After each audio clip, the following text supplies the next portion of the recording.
പശ്ചിമേഷ്യയിൽ നിലനിന്നിരുന്ന താൽക്കാലിക വെടിനിർത്തലും സമാധാന ശ്രമങ്ങളും പാതിവഴിയിൽ തകരുന്ന കാഴ്ചയാണ് ഇപ്പോൾ ലോകം സാക്ഷ്യം വഹിക്കുന്നത്. അമേരിക്കയും ഇറാനും തമ്മിലുള്ള നയതന്ത്ര ചർച്ചകൾ വീണ്ടും ഒരു വൻമതിലിനു മുന്നിൽ തട്ടി നിന്നിരിക്കുകയാണ്. മാസങ്ങളോളം നീണ്ട അനിശ്ചിതത്വത്തിനൊടുവിൽ ഒരു പരിഹാരം ഉണ്ടാകുമെന്ന് കരുതിയ ലോകരാഷ്ട്രങ്ങളെ നിരാശയിലാഴ്ത്തിക്കൊണ്ടാണ് ഇരു രാജ്യങ്ങളും തങ്ങളുടെ നിലപാടുകളിൽ വിട്ടുവീഴ്ചയില്ലെന്ന് പ്രഖ്യാപിച്ചിരിക്കുന്നത്. ഇറാനിയൻ വിദേശകാര്യ മന്ത്രാലയ വക്താവ് ഇസ്മായിൽ ബഗായി കഴിഞ്ഞ ദിവസം നടത്തിയ പ്രസ്താവനകൾ മേഖലയിലെ സംഘർഷം എത്രത്തോളം രൂക്ഷമാണെന്ന് വ്യക്തമാക്കുന്നു.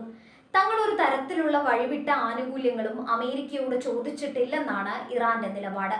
മറിച്ച് തങ്ങളുടെ അന്താരാഷ്ട്രപരമായ അവകാശങ്ങൾ സംരക്ഷിക്കപ്പെടണം എന്ന് മാത്രമാണ് ആവശ്യപ്പെടുന്നത്. എന്നാൽ വാഷിംഗ്ടൺ ഇപ്പോഴും ഏകപക്ഷീയവും യുക്തിരഹിതവുമായ ആവശ്യങ്ങളിൽ ഉറച്ചു നിൽക്കുകയാണെന്ന് ഇറാൻ കുറ്റപ്പെടുത്തുന്നു. അമേരിക്ക മുന്നോട്ട് വയ്ക്കുന്ന നിബന്ധനകൾ ഇറാന്റെ പരമാധികാരത്തെ ചോദ്യം ചെയ്യുന്നതാണെന്നാണ് ടെഹ്റാന്റെ പക്ഷം. പ്രത്യേകിച്ച് മിസൈൽ പരീക്ഷണങ്ങളിലും മേഖലയിലെ സൈനിക സ്വാധീനത്തിലും നിയന്ത്രണം കൊണ്ടുവരണമെന്ന അമേരിക്കൻ ആവശ്യം ഇറാൻ പാടെ തള്ളിക്കളയുകയാണ്. തങ്ങളുടെ പ്രതിരോധ ശേഷിയെ തകർക്കാനുള്ള പാശ്ചാത്യ രാജ്യങ്ങളുടെ തന്ത്രമായാണ് ഇറാൻ ഇതിനെ കാണുന്നത്. ഇത് ചർച്ചകൾ മുന്നോട്ടു പോകുന്നതിന് വലിയ തടസ്സമായി മാറുന്നു. അതേസമയം ട്രംപ് ഭരണകൂടത്തിന്റെ കടുത്ത നിലപാടുകൾ നയതന്ത്ര പ്രതിസന്ധിയെ കൂടുതൽ സങ്കീർണമാക്കുന്നു. ഇറാനെ സാമ്പത്തികമായി ഒറ്റപ്പെടുത്തുകയും അവരുടെ എണ്ണ വ്യാപാരം തടസ്സപ്പെടുത്തുകയും ചെയ്യുന്നതിലൂടെ അവരെ ചർച്ചാമേശയിലേക്ക് എത്തിക്കാമെന്ന അമേരിക്കയുടെ കണക്കുകൂട്ടൽ പാളിയതായാണ് റിപ്പോർട്ടുകൾ സൂചിപ്പിക്കുന്നത്.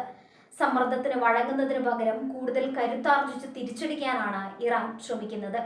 ഇരു രാജ്യങ്ങളും തമ്മിലുള്ള ഈ തർക്കം കേവലം വാക്കുകളിൽ ഒതുങ്ങുന്നില്ല എന്നത് സ്ഥിതിഗതികൾ ഭയാനകമാക്കുന്നു. ഹോർമൂസ് കടലിടുക്കിൽ അമേരിക്കൻ യുദ്ധക്കപ്പലുകളും ഇറാന്റെ അന്തർവാഹിനികളും നേർക്കുനേർ നിൽക്കുന്ന ഈ സമയത്ത് നയതന്ത്ര ചർച്ചകൾ പരാജയപ്പെടുന്നത് വലിയൊരു സൈനിക നീക്കത്തിന് വഴിയൊരുക്കും. സമാധാനത്തിനായുള്ള അവസാന വാതിലും അടയുകയാണോ എന്ന ഭീതിയിലാണ് ലോകരാജ്യങ്ങൾ. ഇസ്മായിൽ ബഗായി ഉന്നയിച്ച യുക്തിരഹിതമായ ആവശ്യങ്ങൾ എന്ന പ്രയോഗം വാഷിംഗ്ടണിനെ വല്ലാതെ ചൊടിപ്പിച്ചിട്ടുണ്ട്. ഇറാന്റെ ആണവ പദ്ധതിയേക്കാൾ ഉപരിയായി അവർ മിഡിൽ ഈസ്റ്റിൽ നടത്തുന്ന പ്രോക്സി വാറുകൾ അവസാനിപ്പിക്കണമെന്നാണ് അമേരിക്ക പ്രധാനമായും ആവശ്യപ്പെടുന്നത്.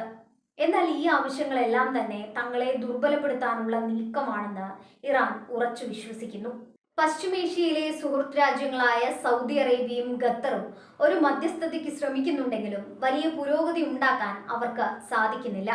അമേരിക്കയുടെ സുരക്ഷാ ഉറപ്പുകളും ഇറാന്റെ സാമ്പത്തിക ആവശ്യങ്ങളും തമ്മിൽ ഒരു ധാരണയിലെത്താൻ കഴിയാത്തതാണ് പ്രധാന പ്രശ്നം. ഇതോടെ താൽക്കാലികമായി നിലനിന്നിരുന്ന വെടിനിർത്തൽ എപ്പോൾ വേണമെങ്കിലും ലംഘിക്കപ്പെടാം എന്ന അവസ്ഥയിലെത്തിയിരിക്കുന്നു. വാഷിംഗ്ടണിലെ ഭരണകൂടം മാറുന്നതിനനുസരിച്ച് ഇറാനോടുള്ള നയങ്ങളിലും മാറ്റം വരുന്നുണ്ട്. ട്രംപിന്റെ തിരിച്ചുവരവ് മേഖലയിൽ കൂടുതൽ ആക്രമണാത്മകമായ നയങ്ങൾക്ക് കാരണമാകുമെന്ന് ഇറാൻ ഭയപ്പെടുന്നു. ഈ സാഹചര്യത്തിൽ തങ്ങളുടെ ആയുധശേഷി വർദ്ധിപ്പിക്കുക എന്നതല്ലാതെ മറ്റൊരു പോംവഴിയില്ലെന്ന് ഇറാന്റെ സൈനിക നേതൃത്വം കരുതുന്നു. ഇത് നയതന്ത്രജ്ഞരുടെ ജോലി കൂടുതൽ പ്രയാസകരമാക്കുന്നു. ഇറാനിലെ ആഭ്യന്തര രാഷ്ട്രീയത്തിലും ഈ ചർച്ചാ പരാജയം വലിയ സ്വാധീനം ചെലുത്തുന്നുണ്ട്. പാശ്ചാത്യ രാജ്യങ്ങളെ വിശ്വസിക്കരുത് എന്ന് വാദിക്കുന്ന തീവ്ര നിലപാടുകാർക്ക് ഭരണകൂടത്തിനുള്ളിൽ സ്വാധീനം വർദ്ധിക്കുകയാണ്.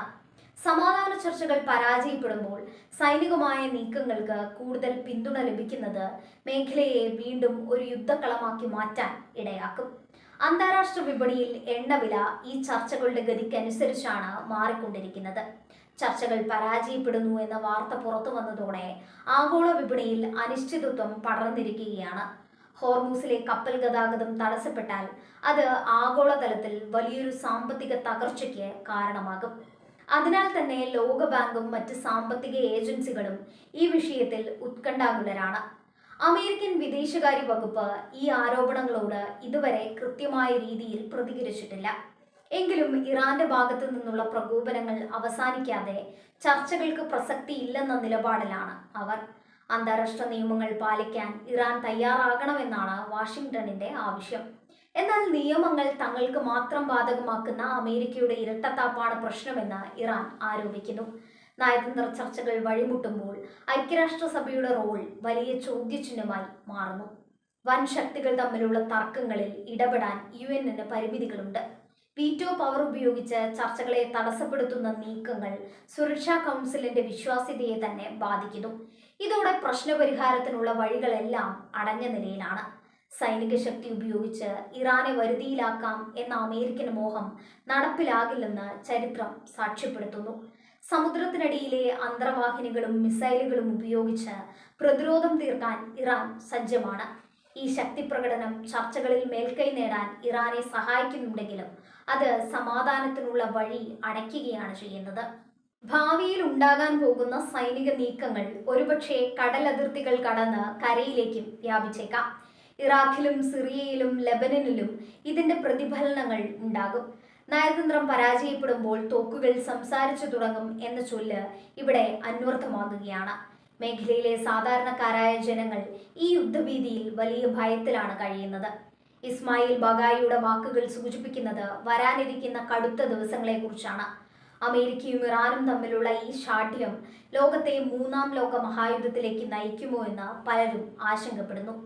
നയതന്ത്രത്തിന്റെ വഴിയിൽ നിന്ന് ആയുധങ്ങളുടെ വഴിയിലേക്ക് കാര്യങ്ങൾ മാറുമ്പോൾ അത് മാനവരാശിക്ക് തന്നെ വലിയൊരു ദുരന്തമായി മാറും. ഹോർമൂസിൽ വീണ്ടും കാർമേഘങ്ങൾ ഉരുണ്ടുകൂടുമ്പോൾ ലോകം പ്രാർത്ഥനയോടെ സമാധാനത്തിനായി കാത്തിരിക്കുകയാണ്.